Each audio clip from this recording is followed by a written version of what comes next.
My name is Cameron Paul, and I am the Chief of Police for the American Fork Police Department in American Fork, Utah.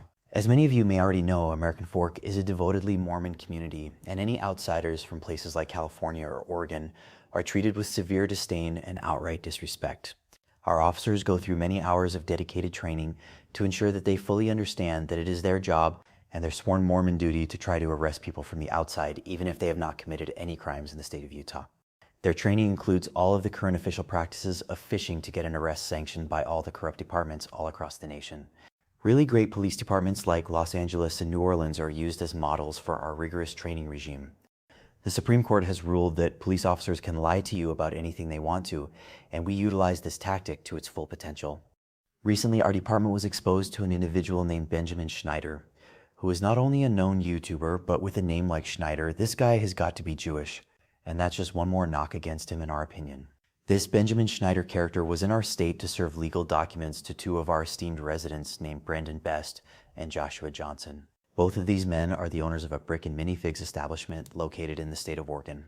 It is important to note that Bricks and Minifigs is a corporation operated by another fellow Mormon named Emin McNeff, and their corporate headquarters are here in Utah. And as Mormons, they are required to pay 10% of everything they earn to the church. So that corporate influx of money to the church plays a very big role in how we approach criminal cases here in Utah.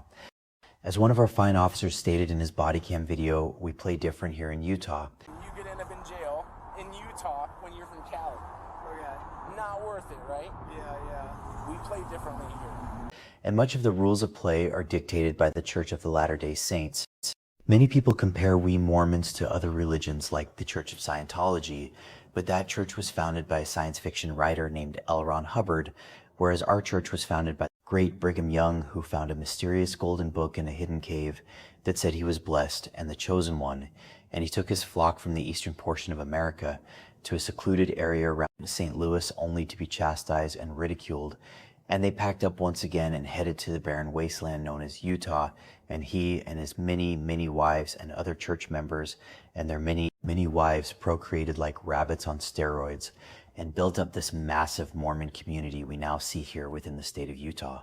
Corporations and small business owners alike play a vital role in the continued success of the church, as that it is their monetary stipends that fill the coffers of the church, and we will do whatever is necessary to ensure that flow of money continues.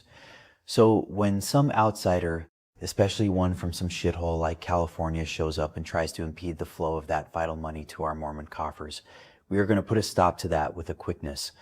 This is exactly what happened when Ben Schneider and his cohorts showed up to serve legal paperwork to members of our community.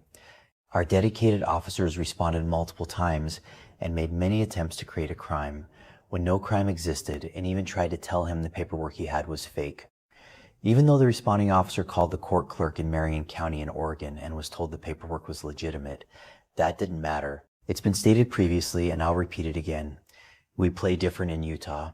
We play differently here. I have had the great privilege of being the police chief here in American Fork, Utah for quite some time. And although we have had a few instances of serious crimes in the past within our small, quiet community, we are by and large a pretty quiet and close-knit community.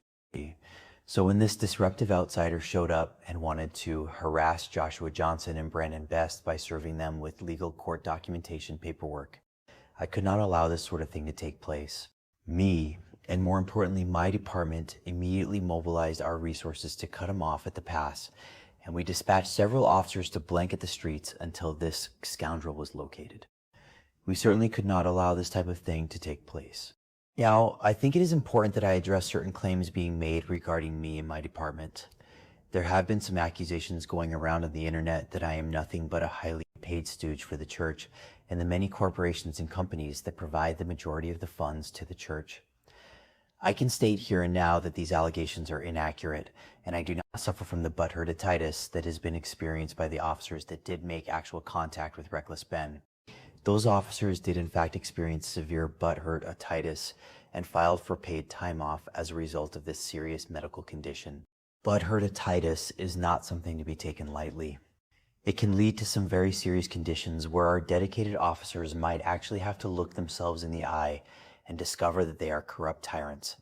This is not something that can be allowed in the thin blue line of law enforcement.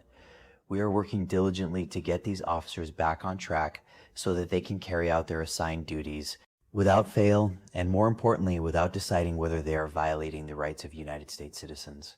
This is Utah, and we play different here in Utah.